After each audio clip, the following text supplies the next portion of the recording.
नमस्कार, आप देख रहे हैं बिजनेस टुडे बाजार। मैं हूं हर्ष शर्मा। टाटा टेक्नोलॉजीज की आईपीओ की लिस्टिंग तो आपको याद होगी। क्या धमाकेदार लिस्टिंग रही थी। इस आईपीओ ने निवेशकों को माला माल बना दिया था।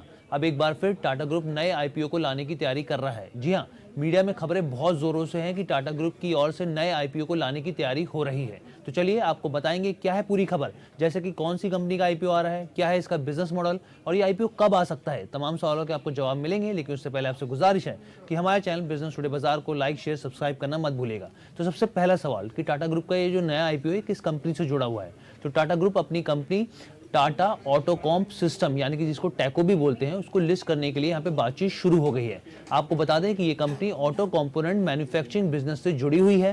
रिपोर्ट के मुताबिक आईपीओ के लिए बातचीत अभी शुरुआती दौर में है और बातचीत वर्तमान में टाटा ग्रुप की एंटिटीज पर फोकस्ड है, जो कि कंपनी में अपनी हिस्सेदारी बेचेंगे। तो ये स्थिति तो मैंने आपको साफ कर दी। अब टाटा समूह की जो अलग अलग कंपनी है जिनके पास कंपनी की जिसकी टैको की हिस्सेदारी है, उनमें बातचीत अभी चल रही है।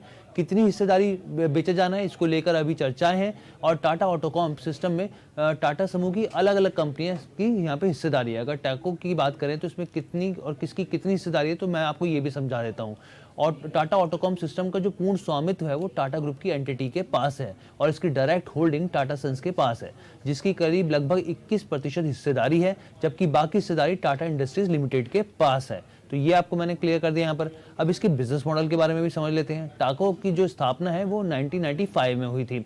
ये कंपनी भारत और ग्लोबल ऑटोमोटिव ओईएम्स यानी कि ओरिजिनल इक्विपमेंट मैन्युफैक्चर को प्रोडक्ट और सर्विसेज मुहैया कराती है। टाटा ऑटोकॉम के पास ऑटोमोटिव इंटीरियर और exterior, plastic composite, sheet metal stamping के साथ साथ इंजीनियरिंग और सप्लाई चेन में अपनी इसकी अभूतपूर्व क्षमताएं हैं।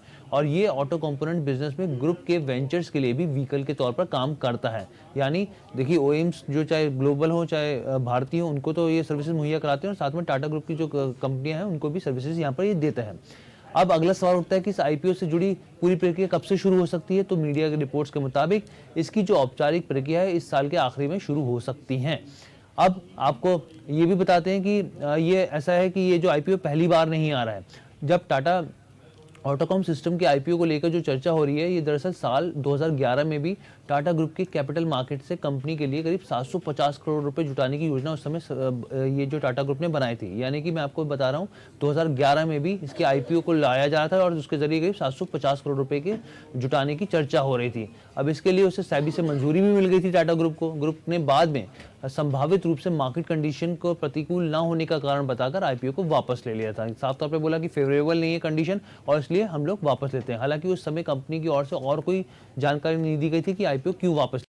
अब सवाल उठता है कि अब क्यों टाटा ऑटोकॉम सिस्टम आईपीओ वापस ला रहा है। तो खबरें जिस तरीके की, रिपोर्ट जिस तरीके की, उसमें साफ तौर पे बताया जा रहा है, जो कि इस मामले में जानकारी रखने वाले व्यक्ति उनकी तरफ से बताया गया कि मार्केट कंडीशन अब बहुत बेहतर है और एक कंपनी के रूप में टैको को एक लंबा सफर तय किया है और कहा गया है कि ये निश्चित है कि आईपीओ इस बार सफल होगा।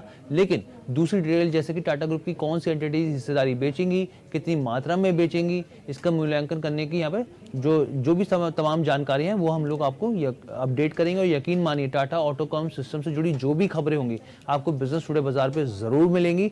बस आपको करना क्या है, आपको करना है हर बार की तरह हमारे जो बिजनेस टुडे बाजार है उसको लाइक, शेयर, सब्सक्राइब करना बिल्कुल नहीं भूलना है। कैसी लगी वीडियो जरूर बताइएगा।